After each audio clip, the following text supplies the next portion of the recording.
ಕಟ್ಟಿದ ಬಡವನೆದೆಯ ಗುಡಿಯಲ್ಲಿರುವೆ ನಾನು.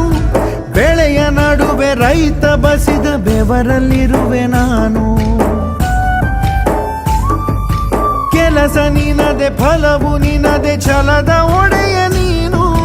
ಇದನ್ನು ಮರೆತು ನನಗೆ ನಮಿಸಿ ಶ್ರಮವ ಪಡುವೆ ನೀನು. ಬಿಡು ಮತಗಳ ಜಗಳ, ಇದೇ ಕೆಲಸವು ಬಹಳ. ನನ್ನ ಒಲಿಸಲು ಮರುಳ, ಇರೋ ಮಾರ್ಗವು ಸರಳ. ನನ್ನ ಸೇರ